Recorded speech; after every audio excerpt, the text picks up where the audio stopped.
encarnados têm informações sobre alguns dos mais importantes assessores do divino governador da Terra. Dessa forma, se sabe que Ismael é o guia espiritual do Brasil, ele é o encarregado das questões sociológicas da Terra e assim por diante. Como informa o próprio codificador, constante da nota 3, os espíritos não estão ligados indefinidamente a um planeta, principalmente os espíritos superiores, a não ser que assim o queiram, como é o caso de Bezerra de Menezes, que, mesmo promovido, pediu e recebeu autorização para continuar auxiliando o progresso dos espíritos que habitam a Terra. Dessa forma, pode-se deduzir, sem medo de errar, que nem todos os assessores de Jesus continuam ligados ao seu comando na administração da Terra, substituindo-se por outros de igual posição na hierarquia espiritual, pois nomes não são importantes, mas o bom desempenho das tarefas. A maioria desses grandes espíritos sequer teve seu nome registrado na história terrena, apesar de serem conhecidos nos anais da espiritualidade superior, pois a verdadeira história é aquela anotada no mundo extracorporal, enquanto que a dos encarnados contempla normalmente os guerreiros, os políticos e outros espíritos cujo nível evolutivo nem sempre os faz merecedores de integrar o rol dos assessores graduados do divino governador planetário. Assim é que o espírito São Luís, cujas encarnações conhecidas do mundo terreno são Alexandre da Macedônia, Caio Júlio César, Luís IX da França e Napoleão Bonaparte, Mikhail Gorbachev, não foi sequer mencionado por Emmanuel em A Caminho da Luz, pois sua graduação espiritual não era digna de figurar entre os grandes espíritos, enquanto o que foi referenciado naquela obra, como Júlio César, como mero político maneiroso e aparece já como um missionário, todavia com atuação contraditória, cheia de altos e baixos, como Luís IX da França e Napoleão Bonaparte. O fato de não ter sido lembrado como Gorbachev se deve à mera questão de datas, porque a obra foi ditada quando o missionário ainda era criança na atual encarnação. Por aí, por exemplo, se vê que os paradigmas são diferentes dos terrenos e que, para um espírito ser considerado verdadeiro assessor de Jesus, é necessário o preenchimento daquele requisito que ele já tinha mencionado há 2000 anos: conhecereis meus discípulos pelo seu muito amor. Não basta ser um espírito antigo para merecer incumbências realmente importantes na evolução dos seres da Terra. 12. Contato mental com ele. Mais importante que as palavras e, até os pensamentos, são as emissões espontâneas de cada espírito, que funcionam como sua transpiração espiritual, gerando a sintonia com aqueles que vibram na mesma frequência psíquica, mas também interagindo com todos os demais seres. Jesus não espera que nos elevemos até ele, pois que tal nunca acontecerá, devido à imensa distância evolutiva que nos separa dele, mas, como espírito integrado na mentalidade do amor universal, desce psiquicamente ao nosso alcance, para que cada um, dentro das suas possibilidades, comungue com ele da sua intimidade psíquica. Não há um ser sequer na Terra que não receba do Divino Pastor suas emanações de afeto e inteligência e, em contrapartida, não o recompense com as próprias vibrações, quer sejam harmônicas, quer sejam inferiores. A interdependência dos seres é uma das leis de Deus. Os mais elevados comungam com os iniciantes na escalada evolutiva, num abraço universal. Pode-se compreender essa afirmação por esta outra verdade: os venenos são remédios se ministrados na dose certa, tanto quanto os remédios são venenos se utilizados em dose inadequada. Não há seres desprezíveis nem indignos do amor de Jesus, mas apenas irmãos e irmãs inconscientes das próprias necessidades evolutivas. Tudo depende do ponto de vista de quem analisa, pois todos são filhos de Deus e o filho pródigo da parábola é um mero caminheiro, tanto quanto o filho obediente e sensato.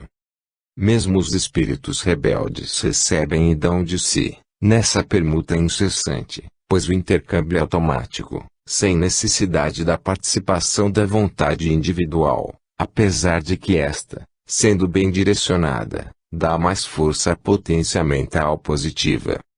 Basta algum ser existir para dar e receber os eflúvios psíquicos de todos os outros. Assim, Jesus, Espírito puro, conhecedor de todas as leis divinas, atua sobre os seres terrenos de forma imperceptível para a maioria, e claramente para aqueles que já compreendem essas leis. Orar é uma das formas que temos de nos enriquecer de bênçãos do Divino Pastor de nossas almas.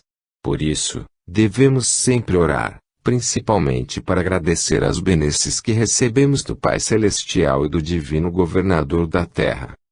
13. As sedes da governadoria.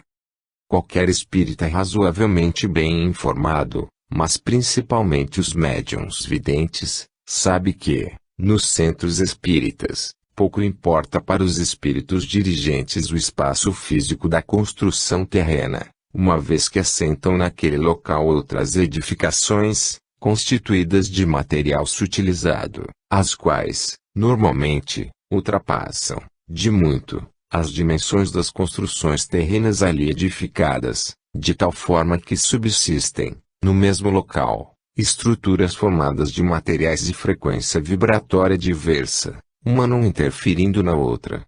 Assim também é o mundo espiritual, em que as moléculas vibram em uma frequência muito maior e, portanto, não se confundem com as moléculas da matéria visível aos olhos de carne. Em um mesmo ponto físico podem existir muitas realidades diferentes, havendo universos superpostos. Isso é uma realidade que a ciência terrena tem como demonstrar, por exemplo, através das ondas de rádio, que se entrecruzam sem se chocarem. Raciocinando nessa linha de pensamento, pode-se, facilmente, concluir que a governadoria do planeta não precisa, necessariamente, estar acima, nem distante, da estrutura terráquea dos encarnados, pois o que conta é a frequência vibratória, aliás, imensamente superior ao que se possa imaginar, principalmente devido à elevação espiritual do próprio Divino Governador planetário. É importante que os encarnados se desvinculem das noções rudimentares de matéria palpável, como a percebem pelos seus pobres 5 sentidos. Aliás, o 6º sentido, representado pela mediunidade, concede uma percepção muito maior da realidade da própria matéria, que nada tem de compacta, a não ser para quem está na mesma frequência que ela. Jesus, pelo seu poder mental, está em toda parte no que pertine ao planeta a quem cumpre governar, pois, em caso contrário, seria equivalente aos governantes terrenos, que ficam cientes do que sucede aos seus governados através dos meios comuns de comunicação e das informações dos seus assessores. É preciso que cada espírita abra a mente para a realidade espiritual, a qual é muito diferente da terrena. Pela falta dessa compreensão é que a maioria dos espíritos enfrenta dificuldades de monta na sua adaptação à vida espiritual, pois são diferentes os referenciais de espaço-tempo e tudo passa a depender unicamente do psiquismo ao invés dos movimentos corporais. Pode-se comparar as duas situações com a de um mergulhador que tenha passado longo período submerso no mar, o qual precisará passar por um processo de descompressão ao subir à superfície, a de uma pessoa que saia de um ambiente escuro e tenha de encarar a luminosidade solar, e assim por diante. Deve-se desvincular a mente da noção primitivista de Jesus sentado num trono, rodeado de anjos alados e outras alegorias vindas das crenças das civilizações primárias, pois o Divino Governador não seria um ser limitado, como um Deus do Monte Olimpo, mas é, sim, um espírito poderoso pela sua obediência ao Pai e às leis pelo Pai estabelecidas. 14. Aparência de Jesus. Cada artista do pincel ou do cinzel retratará Jesus de acordo com suas preferências pessoais.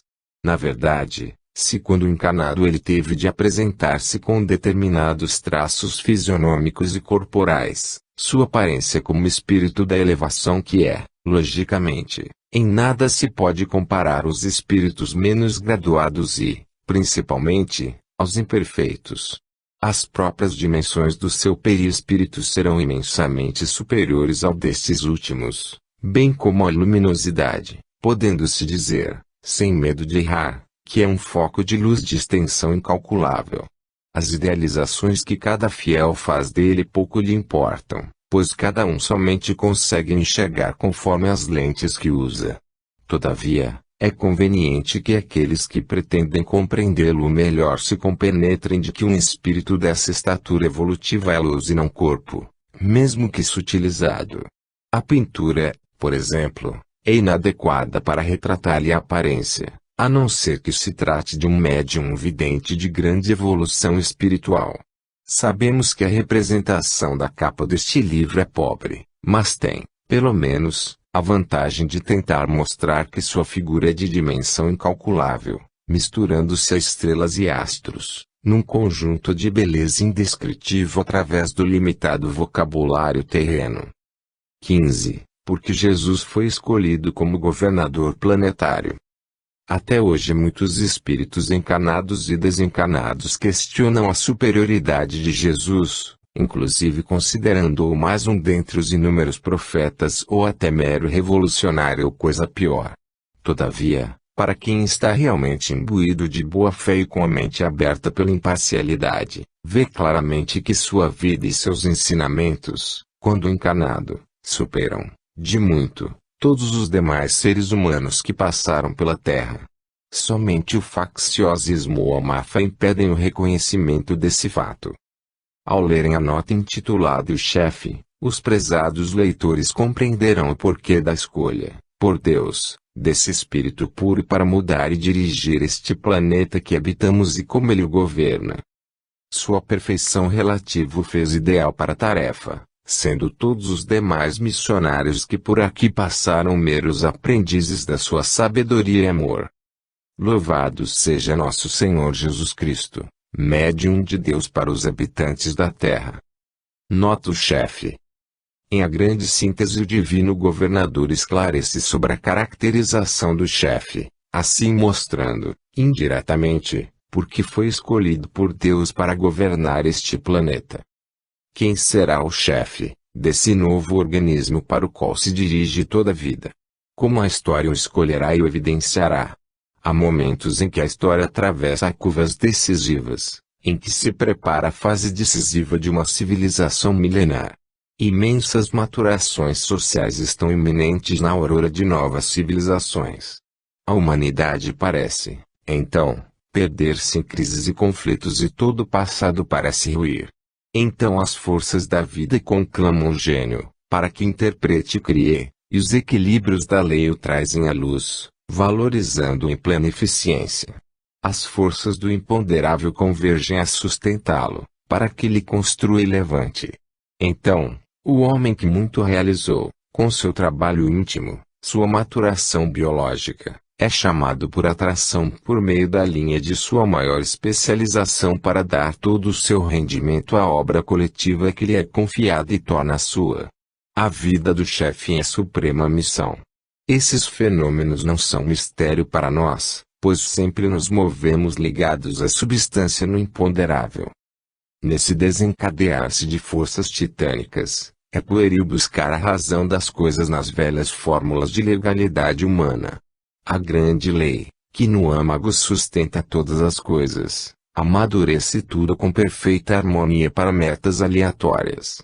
A vida dos povos possui seus equilíbrios profundos, tal como a vida inorgânica e orgânica, como estas que produzem, no momento da maturação evolutiva, a molécula ou célula adequada. Também a vida dos povos produz, no momento decisivo da evolução biológica, o seu personagem, a sua célula superior, trazida à luz pela tensão de todas as forças da vida.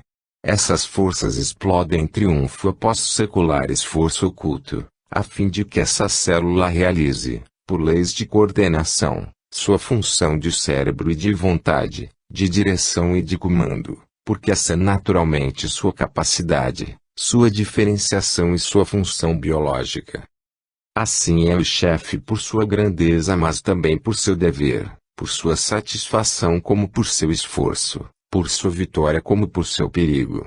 Nesta função e neste perigo reside a justiça da suprema lei de Deus, sua base, antes divina que humana, de uma investidura sagrada que é a missão na vida, reside seu direito de comando e o dever dos povos de obedecer-lhe, unidos todos diante de Deus, operários diferenciados no mesmo trabalho. A novíssima afirmação é que o chefe, nos momentos de sessão, é escolhido por seleção biológica. No momento decisivo, a lei intervém diretamente, superando as convenções sociais. Manifesta-se uma lei mais verdadeira que as outras. Os povos procuram, por instinto, a célula que realiza a função coletiva necessária de comando. Reconhecem-na, sentem-na, respeitam-lhe a função, não por coação nem por convenção, mas espontaneamente, por uma lei que reside em seus instintos. Quando um povo encontra seu chefe, aquele que sente e manifesta sua alma, coordena suas atividades, realiza a função biológica de defensor e unificador material e espiritual do novo organismo, então, repousará contente com seu instinto satisfeito, do mesmo modo que repousa o instinto do corpo bem alimentado, ou da mãe que teve seu filho, porque está assegurado o futuro de sua vida. Os tumultos da vida política são, como os da fome e do amor, os profundos tumultos da vida que deve avançar. Nenhum sistema de atribuições de poderes, na história, oferece garantias do que é substancial, íntimo, não formal, exterior. Um chefe assim, de raça, desta surge como produto da vida de um povo, mas só de um povo que saiba produzi-lo. As leis biológicas não fornecem chefes nos séculos de repouso, nem a povos impotentes, estéreis, que são condenados. O super-homem não se improvisa, não emerge por meio de sistemas eletivos, por meio de convenções ou coações sociais. A raça, é natureza íntima que se construiu na eternidade, é substância de alma, é capacidade única, é um destino, um amadurecimento de grandes forças biológicas. O chefe, assim, de raça, não é escolhido pelo voto, mas no choque de forças socais. É filho não dos cálculos das urnas, mas da tempestade em que os povos se debatem para a vida. Não é escolhido por consenso dos homens, mas por consenso das leis ocultas da vida. Ele impõe-se, levando de roldão o passado, como furacão, no turbilhão da revolução. Qual foi a onda que, nascida do mistério, jogou para o alto? O homem não sabe, mas todos inclinam-se porque se trata de uma lei, mais profunda que as humanas, que ordena. E o chefe lá está, por direito divino, é o direito que lhe dá seu destino, sua raça, sua capacidade, selecionado no sangue da luta, que não suporta ineptos. Lá está e aí fica. Só por valor intrínseco pode resistir numa posição que, por sua altitude, está exposta a todos os raios. Esses são reais controles do poder, as verdadeiras garantias do valor e do rendimento do homem, porque o assalto é tenaz, a cada minuto, a guerra é sem tréguas, aí não existem muletas para os fracos, não há possibilidade de mentir perante as leis da vida. Eis o direito substancial. O direito do valor, do merecimento, da função, da missão, não aquele apenas da legalidade formal. O chefe lá está porque ele é o órgão máximo de uma vida coletiva maior e lá fica, invulnerável, pelas mesmas leis biológicas, até que sua função social se esgote.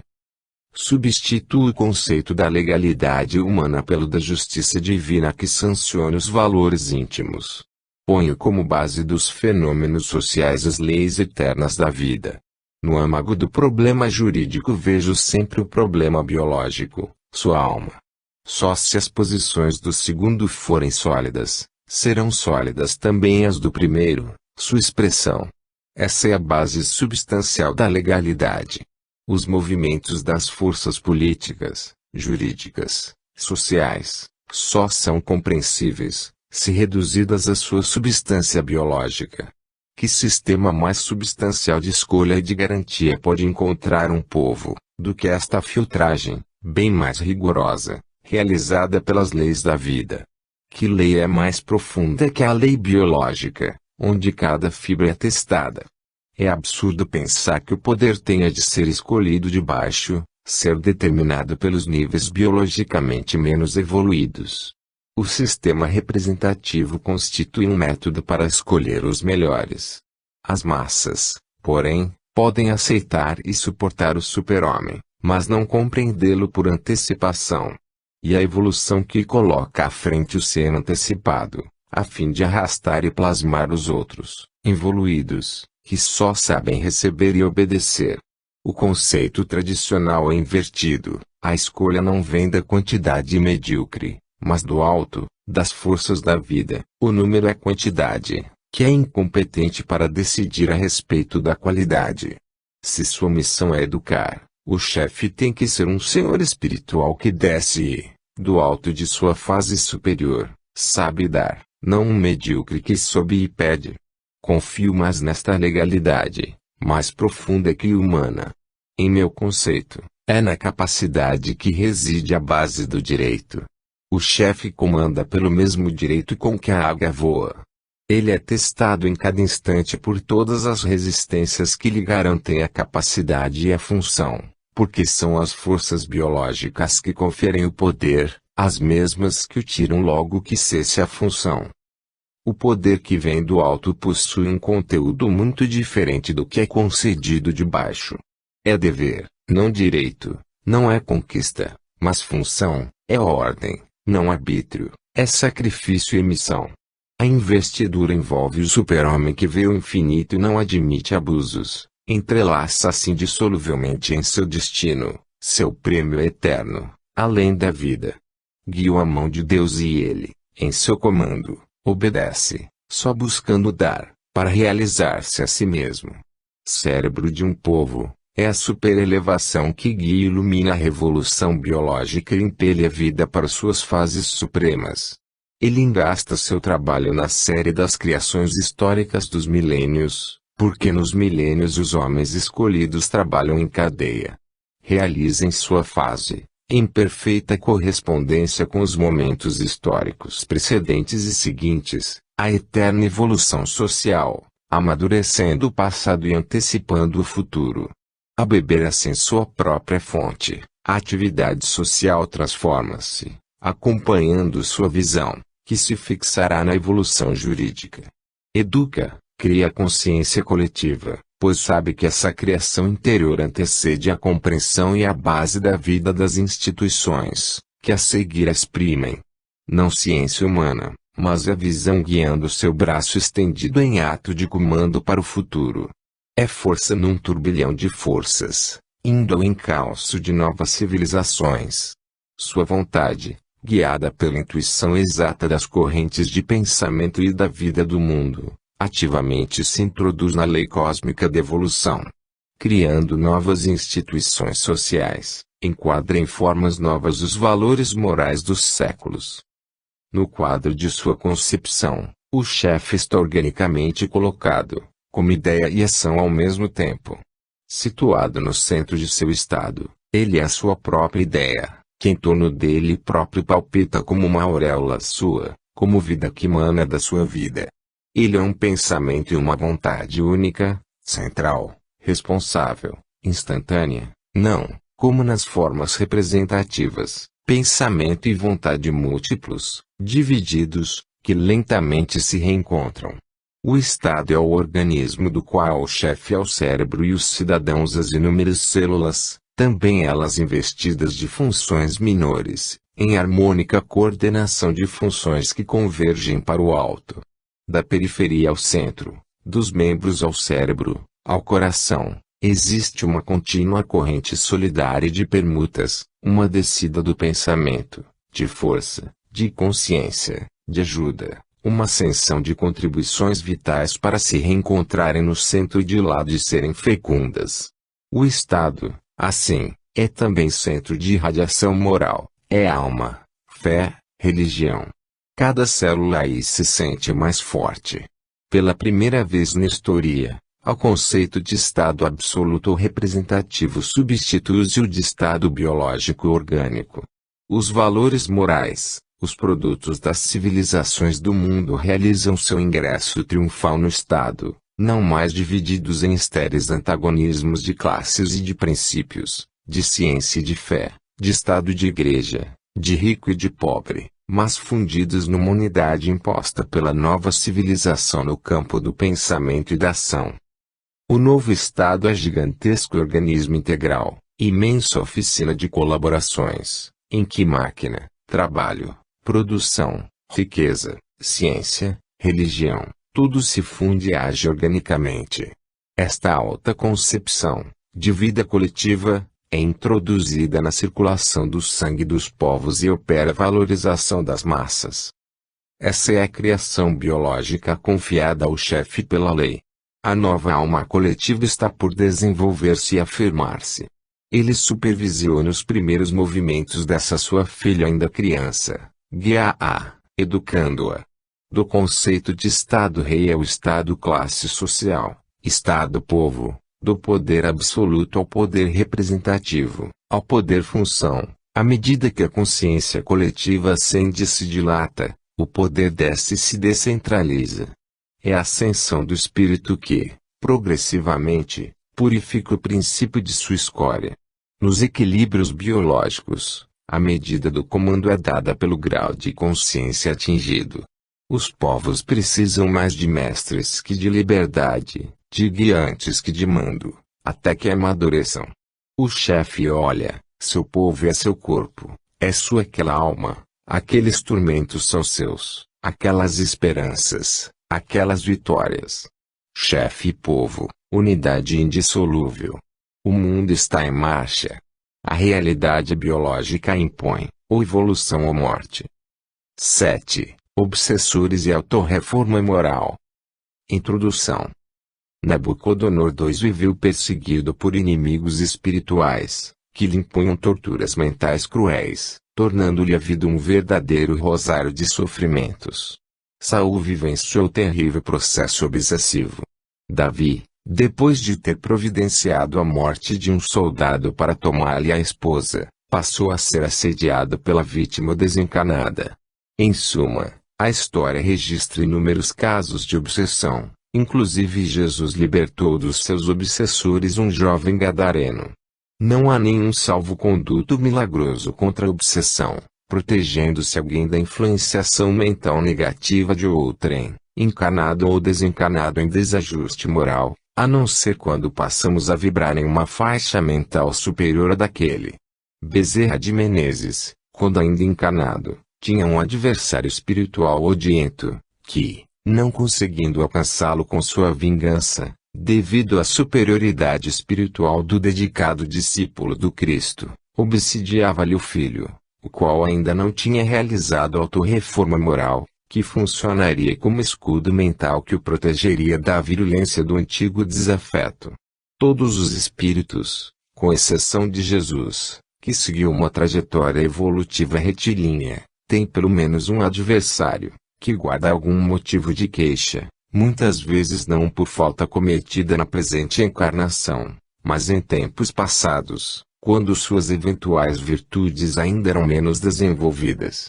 Divaldo Franco conta sobre a perseguição que, na presente encarnação, sofreu durante mais de 30 anos da parte de um desafeto, que lhe guardou ódio por um episódio ocorrido há mais de 300 anos. Se a espiritualidade superior permite que tais perseguições ocorram, tal ocorre com uma finalidade pedagógica para todos os envolvidos. No caso de Divaldo, aquele espírito funcionou como fiscal rigoroso sobre a conduta do missionário, indiretamente obrigando-o a não falhar na sua tarefa no bem, e acabou beneficiando-o, pois, sob aquela vigilância constante do perseguidor, consolidou mais ainda as suas virtudes e mais obras nobilitantes realizou. É como acontece ao aluno cobrado por um professor exigente e rude. A obsessão provoca muitos sofrimentos, constituindo-se em verdadeira provação para quem a sofre. No entanto, cumpre a atual vítima seguir adiante até que a justiça divina, que também leva em conta o amor e a caridade, a libere da sanha do algoz. Há obsessores encanados e obsessores desencanados, devendo ser considerados como tais todos aqueles que fazem o mal aos demais irmãos e irmãs em humanidade. Todavia, uma das questões postas à nossa reflexão neste estudo é a seguinte: nós somos obsessores. Porque, na verdade, somente com autoanálise sincera teremos resposta a essa indagação, pois nossa tendência é atribuir as iniciativas do mal apenas aos outros, mas nunca a nós mesmos. O desenho da capa tenta simbolizar a opacidade e até as trevas que permeiam o perispírito de quem se liga ao mal, fazendo-se impermeável às tentativas de influenciação positiva dos espíritos superiores. Reflitamos neste tema, pedindo ao Pai Celestial que nos dê forças para combatermos nossas más inclinações a fim de sermos bons espíritas e nunca obsessores. 1. Conceito de obsessão. Obsessão significa de qualquer forma, propositadamente ou não, fazer o mal aos nossos irmãos e irmãs em humanidade, o que pode acontecer pelas ações bem como pelo pensamento ou deixando-se dominar por sentimentos negativos em prejuízo de outrem, pois sabemos do poder criador dos pensamentos e sentimentos, sendo que o próprio Divino Mestre foi claro nesse sentido ao afirmar a gravidade dos pensamentos malsãos, quando, por exemplo, afirmou que todo aquele que olhar para uma mulher cobiçando-a já cometeu adultério com ela no seu coração, mencionando o adultério apenas como um exemplo, dentre muitos, quanto ao rol de infrações às leis de Deus por pensamentos ou sentimentos e não somente por ações. O mal pensado, sentido ou feito em uma única oportunidade não caracteriza a obsessão, mas é necessário que persista, prejudicando a vítima. Esta aqui, se não se livrar logo da influência negativa, pode sofrer graves prejuízos físicos, psíquicos ou outros, algumas vezes até irreparáveis, por isso sendo necessário estarmos sempre vibrando numa faixa mental elevada, pois os inimigos encarnados ou desencarnados costumam estar atentos e querem nos fazer sofrer tanto quanto sofrem por conta dos seus defeitos morais. Na sequência desse estudo abordaremos sua prevenção ou cura, de acordo com o caso. 1.1 Obsessão dolosa. Dolo é a intenção consciente de fazer o mal. Há encarnados e desencarnados que se propõem a prejudicar seus semelhantes, principalmente aqueles que lhe causaram algum dissabor ou prejuízo, querendo vingança ao invés de perdoarem-lhe ou simplesmente ignorarem-lhe o malefício. Os espíritos superiores nunca devolvem o mal com o mal, mas seguem adiante, fazendo sempre o bem, mesmo que isso seja possível apenas pelo pensamento ou pelo sentimento. Já os espíritos que não realizaram autorreforma moral entendem que se vingando estarão aliviando seu próprio sofrimento, no que se enganam, pois o agravam. Há também aqueles que perseguem e, se possível, prejudicam gratuitamente a outrem, que nunca lhes fez nada de mal, simplesmente porque, na sua estreiteza de visão moral, lhes apraz o mal. Por exemplo, Jesus sofreu perseguições e terminou sua trajetória missionária na cruz por iniciativa de espíritos contrários ao bem e ao progresso da humanidade, sem que Jesus nunca lhes tivesse feito qualquer malefício. Cada um dá o que tem, ou seja, cada espírito irradia de si o que traz no seu interior, de bom ou de mal. Ao mesmo tempo em que devemos auxiliar os moralmente mais primitivos que nós próprios, convém tomar cuidado com eles, pois o próprio Divino Mestre aconselhou a prudência no trato com os maus. Aliás, o próprio bom senso assim recomenda, pois a natureza não dá saltos e a evolução é gradativa, inclusive a evolução moral. Não dar pérolas aos porcos não significa deixar de dar-lhes os alimentos compatíveis para sua sobrevivência e a sustentação da sua saúde. 1.2 Obsessão culposa. No vocabulário jurídico a culpa é menos grave que o dolo, pois, se o primeiro representa a intenção de fazer o mal pelo mal, a segunda se traduz, digamos, na irresponsabilidade, na falta de consideração para com os semelhantes, no não nos importarmos se nossos pensamentos, sentimentos ou ações estão prejudicando os outros. Consideraremos, para efeito deste estudo, apenas duas das três modalidades da culpa. 1.2.1 Imprudência. Imprudência significa pensarmos, sentirmos ou agirmos com excesso de autoconfiança, acabando, todavia, por causar danos a terceiros. Quantas vezes, por orgulho, egoísmo ou vaidade, mesmo sem querer prejudicar os outros, ocasionamos dissabores a pessoas que deveríamos preservar dessas situações desagradáveis. Nossa consciência, quando realizamos autoanálise, nos mostra todas as ocasiões em que procedemos de forma temerária e os outros acabaram sofrendo as consequências da nossa irreflexão. Os espíritos superiores cobram de si próprios uma ética que sequer temos condições de avaliar, enquanto que os espíritos primitivos ou medianos atropelam a vida alheia sem sequer perceberem o quanto provocam de problemas para os outros. Pelo dedo se conhece o gigante, tanto quanto pelos pequenos detalhes do nosso pensar, sentir e agir se pode avaliar o nosso grau evolutivo. Chico Xavier agia sempre de maneira uniforme, com extrema gentileza e consideração por todos, inclusive pelos seres inferiores da natureza, que, na verdade, são nossos irmãos e irmãs. Já um espírito menos evoluído distingue aqueles a quem trata bem de outros a quem despreza e assim por diante.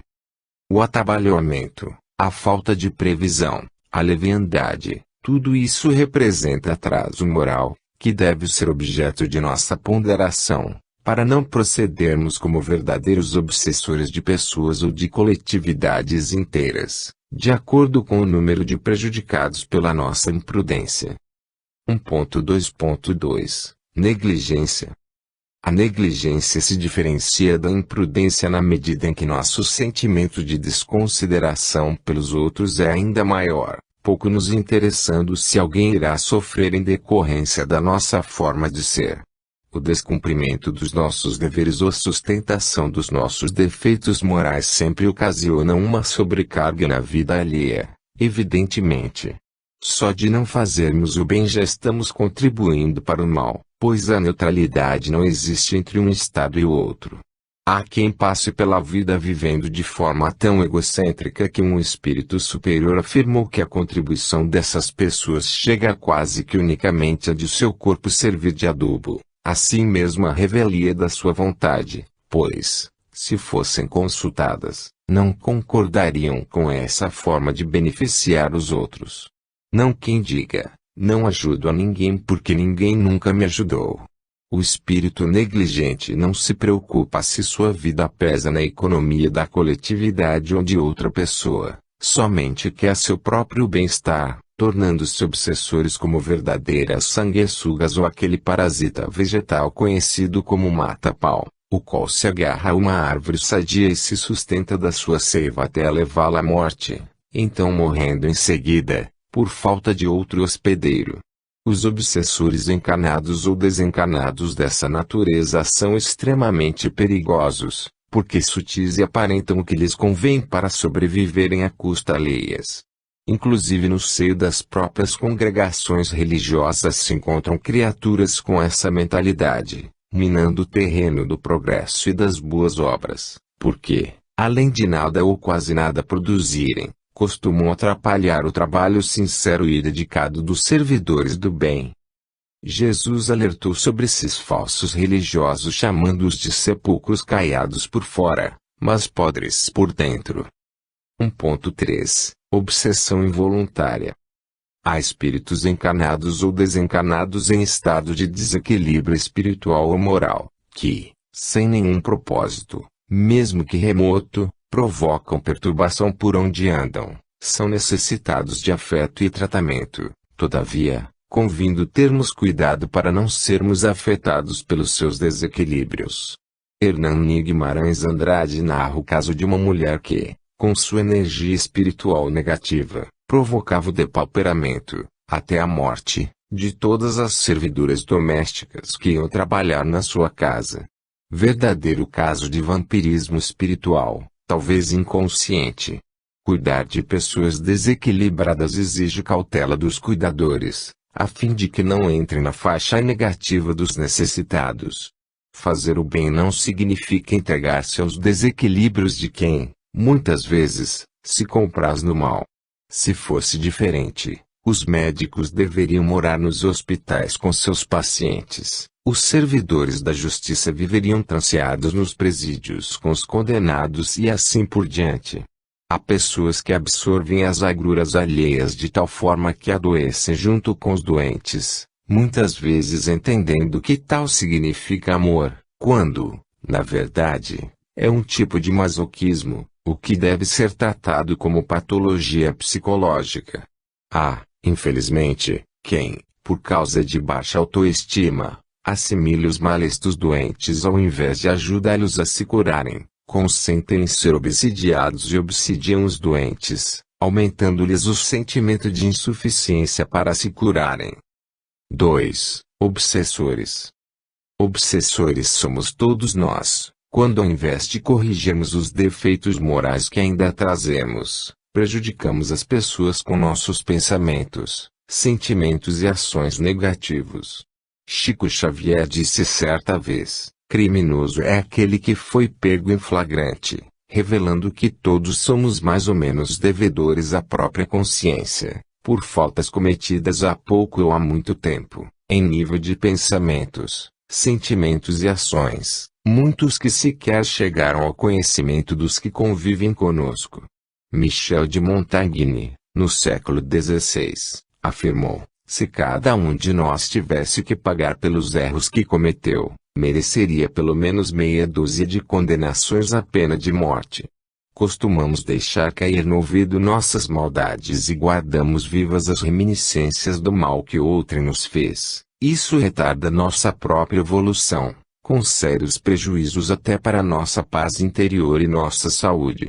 Quanto mais cedo iniciarmos a autorreforma, melhor para nós, pois, no mundo espiritual, em que o que pensamos e sentimos se torna visível a todos, não há como enganarmos a ninguém, nem a nós mesmos, além de que nosso equilíbrio psíquico, lá, depende apenas e unicamente do nosso nível ético-moral. Trata-se do mais importante investimento da criatura humana, a sua autorreforma moral, para não sermos obsessores de ninguém nem auto-obsessores. 2.1 Obsessores encarnados. Há muitos obsessores encarnados, ou seja, todos aqueles que prejudicam as outras pessoas. São obsessores os que divulgam mensagens nocivas, de qualquer natureza que sejam. Há pessoas muito inteligentes que podem ser enquadradas nesse perfil, como igualmente outras que são pouco intelectualizadas. Há igualmente pessoas muito destacadas na sociedade e outras sem nenhum prestígio. O que conta é o direcionamento que elas dão à sua energia espiritual. Os exemplos são inúmeros de situações em que se consegue fazer mal às pessoas. Há quem simule fazer o bem, mas com a intenção do mal. Saulo se deixou dominar pelas sugestões de obsessores encarnados, que eram seus companheiros de ideologia rigorista e ambiciosa. Cada um que os ouve às sugestões de terceiros indutoras dos defeitos morais está dando ouvido a obsessores encarnados. Respondemos perante a consciência e a justiça divina se damos ouvidos a esses maus conselheiros. O vigiar e orar se faz imprescindível para não cairmos nas armadilhas dos conselheiros do mal, que, muitas vezes, se apresentam cheios de argumentos aparentemente respeitáveis. O próprio Saulo, escutando alguns companheiros, acreditou estar cheio de razão para iniciar a matança de pessoas, mesmo sabendo do mandamento do não matarás. 2.1.1 Cônjuges obsessores. Quando um homem novo e uma mulher nova se unem em matrimônio ou situação equivalente, como Allan Kardec e Melly Boudet, a autoaprimoramento intelecto-moral de um se processa é multiplicado pela participação valiosa do outro. Todavia, quando um é velho e outro é novo, aquele que é velho costuma agir como obsessor do outro. Quanto o cônjuge dificulta a evolução espiritual do outro, por exemplo, cobrando-lhe uma performance sexual exacerbada ou até doentia, impedindo ou dificultando-lhe a dedicação a atividades filantrópicas, exigindo-lhe a participação em festividades e eventos totalmente dispensáveis ou inúteis, e outras tantas situações prejudiciais. José Raul Teixeira afirma que convém, tanto ao homem novo quanto à mulher nova, antes de optar pelo namoro ou casamento com alguma pessoa, informa-la sobre seus ideais e estilo de vida onde o autoaprimoramento intelecto-moral tem papel preponderante. Caso o pretendente aceite essas condições, então, aí, sim, deve-se iniciar o relacionamento. Em caso contrário, é melhor que tudo se encerre antes de começar, pois tentar mudar a índole do outro mais adiante é empreitada ingrata, se não impossível. Há muitos casos de cônjuges obsessores, que se fazem verdadeiros verdugos da vida de homens novos ou mulheres novas. Alguns destes últimos sucumbem às imposições do cônjuge incompreensível e deixam-se conduzir a situações negativas, falhando no mandato que lhes cumpria desempenhar. Pecam por omissão, mas a consciência lhes cobrará por isso. Mesmo amando e respeitando o cônjuge obsessor, não se justificam as falhas que venhamos a cometer simplesmente para satisfazer as suas preferências negativas. Amar e respeitar não nos obriga a trair nossos compromissos espirituais. Se o cônjuge obsessor não concorda com nossa dedicação aos objetivos espirituais, o problema é dele. Se nos omitimos em cumprir nossos deveres, o problema já passa a ser nosso. 2.2 Obsessores desencanados. A doutrina espírita é a corrente religiosa que mais informa sobre as relações entre o mundo dos encarnados e dos desencanados. O número de obras esclarecedoras sobre esse assunto é respeitável, podendo-se destacar várias psicografadas por Francisco Cândido Xavier de Valdo Pereira Franco, sem contar o Livro dos Médiuns, de Allan Kardec. Ignorar a influência dos espíritos desencanados sobre os encarnados é deixar de levar em conta um dado importantíssimo na vida de qualquer pessoa. Infelizmente, a maior parte da humanidade não tem interesse em informar-se sobre isso e sofre as consequências dessa desinformação. O número de obsidiados é muito elevado, sendo os desencanados atraídos pelos defeitos morais que ainda mantemos. Saulo, optando por ignorar a essência do decálogo para iniciar as perseguições contra os cristãos, passou a ser teleguiado por mentes desencarnadas voltadas para o mal. Somente no memorável encontro com Jesus, e por força da sublimidade irresistível do amor do Senhor, quebrou-se a cadeia que o mantinha refém dos terríveis exploradores do seu psiquismo em franco desvario. Sempre é de bom alvitre lembrar-se a necessidade do vigiar e orar como barreira contra as influências negativas invisíveis. 2.3 Os defeitos morais. As inúmeras classificações que se propõem dos defeitos morais mostram que normalmente toda a tentativa de classificar é temerária e incompleta. Alguns falam nos 7 pecados capitais, outros apresentam uma relação maior e outros mencionam uma classificação mais reduzida. Na doutrina espírita se tem como razoável entendimento de que os defeitos morais podem ser reduzidos, essencialmente, a 3: orgulho, egoísmo e vaidade.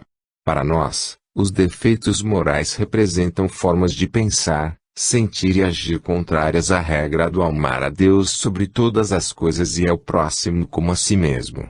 O pensamento é sempre criador, interferindo no fluido cósmico universal e criando realidades, mesmo que provisórias, com o simples fato do espírito encarnado ou desencarnado emitir suas ondas mentais, o que pode produzir mal aos outros ou, no mínimo, a si próprio.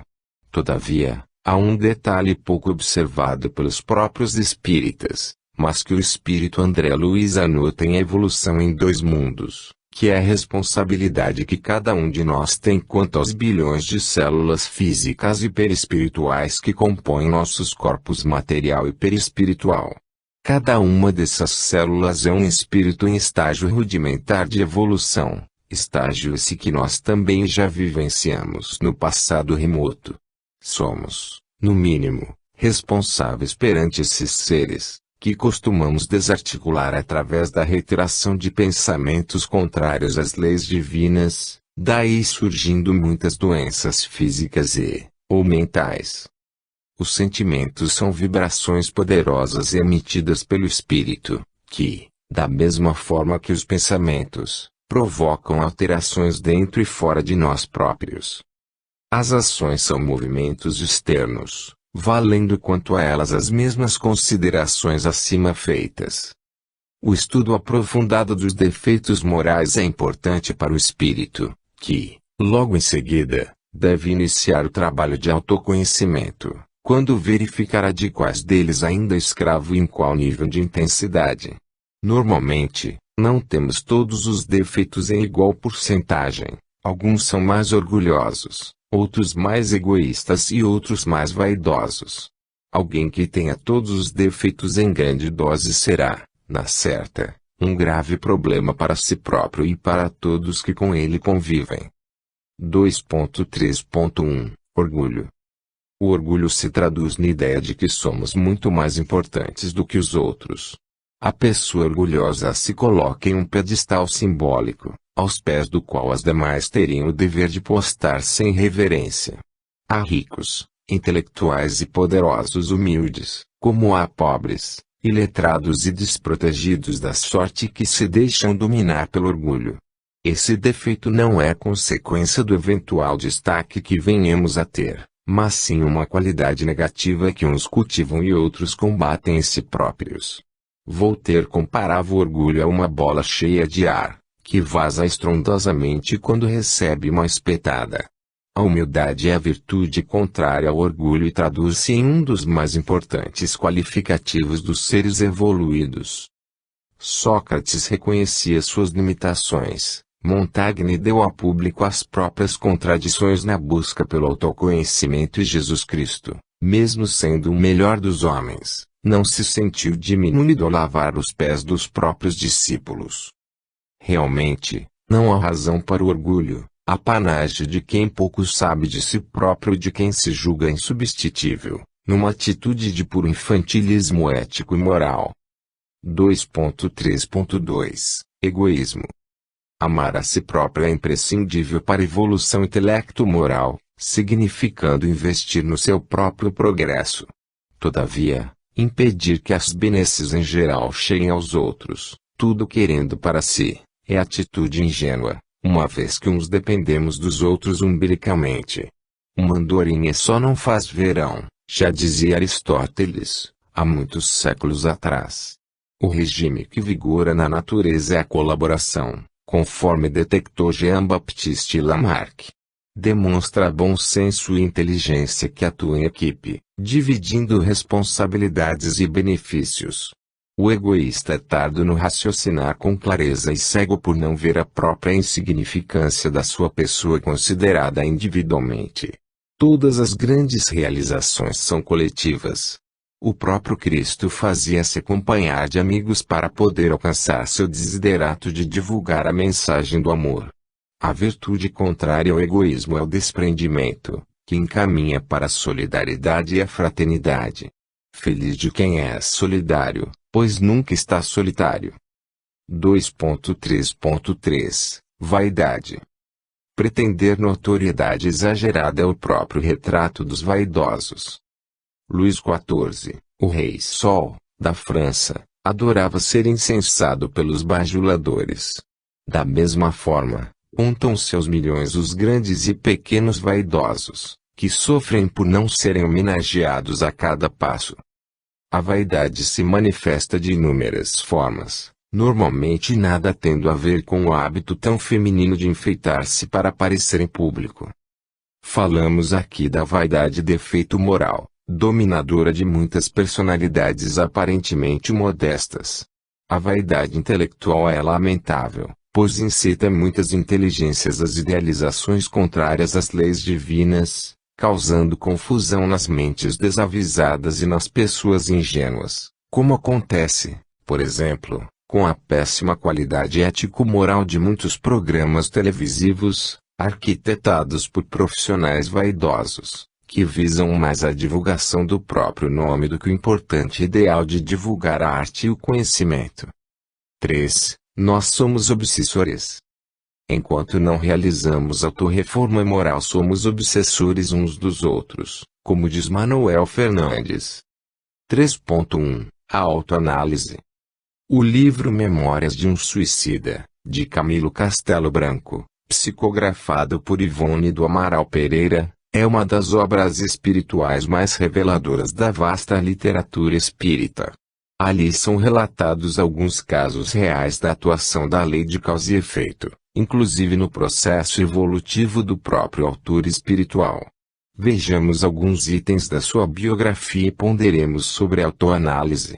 Na época da encarnação de Jesus na Terra, a entidade Camilo era um mendigo cheio de maldade, o qual teve a oportunidade de encontrar o Divino Mestre, naturalmente que induzido por seus orientadores espirituais, mas, ao invés de interessar-se, como muitos fizeram, em mudar de vida e seguir o pastor da humanidade terrestre, foi um dos que o apodaram, irritando-se com sua postura pacífica e exemplarmente digna diante do sacrifício extremo que lhe impuseram. Esse espírito não estava em condições morais de entender a mensagem do Cristo, apesar de evolvido intelectualmente, pois que os defeitos morais do orgulho, egoísmo e vaidade ainda dominavam sua personalidade. Deve ser um daqueles espíritos então rebeldes vindos de capela. Em programação compatível com seu nível intelecto-moral, seguiu adiante na sua tribulada trajetória evolutiva até que, muitos séculos depois, renasceu com a programação do sacerdócio cristão. Todavia, ao invés de renovar-se espiritualmente e encaminhar espíritos mais necessitados que ele próprio, aproveitou o prestígio que lhe dava o Tribunal da Inquisição, do qual fazia parte, para vingar-se de certa donzela pelo desprezo com que ela recebeu sua proposta de casamento, estendendo seu ódio ao rapaz por ela eleito para esposo, determinando-lhes a morte em espetáculos de humilhação e atrocidade. Até então pouco evoluíra no sentido ético-moral, mas, devido aos abusos que cometeu naquela encarnação, comprometeu-se mais gravemente com as leis divinas. Na sua última encarnação, como um dos escritores mais ilustres da literatura portuguesa, já em idade mais avançada, foi acometido pela cegueira e, não conseguindo suportar os sacrifícios que a lei de causa e efeito lhe determinava, cortou o fio da própria existência material pelo suicídio. No mundo espiritual, depois de passar longos anos em sofrimento necessário ao despertamento espiritual para reconhecer sua própria filiação divina, veio a tomar conhecimento, através de regressão de memória, da sua biografia, retrocedendo gradativamente até a época do surgimento do cristianismo na Terra. Preparou-se, então, no mundo espiritual, através de anos a fio de estudo e prática para uma nova encarnação, quando voltaria a provação da cegueira. Pensemos agora em nós próprios, verificando a necessidade de autoanalisarmos-nos, para que nossa encarnação seja realmente proveitosa. Sabemos, através das informações da doutrina espírita, que todas as circunstâncias da vida de cada ser humano têm uma finalidade útil para a aquisição das virtudes, que são a humildade, o desapego e a simplicidade. Não necessitamos de conhecer nossas encarnações passadas para sabermos quais são as nossas deficiências ético-morais, bastando deixar que nossa consciência as aponte. O auxílio de profissional da psicologia é aconselhável, mesmo para as pessoas que se julgam absolutamente normais, bem como nossa integração em alguma entidade espírita, com participação efetiva em suas atividades de estudo em grupo, sendo que em ambos os casos teremos oportunidade de aprofundar o autoconhecimento, reprogramando-nos e superando os impulsos primitivistas arquivados nas camadas mais profundas do nosso inconsciente, que lutam por manter-nos atrelados aos instintos multimilenares. O mergulho periódico no nosso próprio íntimo nos propicia oportunidades de ouvir a voz da consciência. Essa pesquisa faz parte do autoconhecimento, aconselhado desde o tempo dos filósofos pré-socráticos e foi adotada explicitamente pela doutrina espírita. Simplesmente viver não é suficiente para alguém evoluir, Porque a evolução é um processo que exige atuação consciente e esforço persistente. A ascensão é como uma caminhada, que nos cobra a movimentação programada do corpo em rumo determinado. Devemos dar o exemplo da autoanálise para que os outros a adotem, uma vez que grande parte das pessoas ainda não despertou para esse importante item da religiosidade.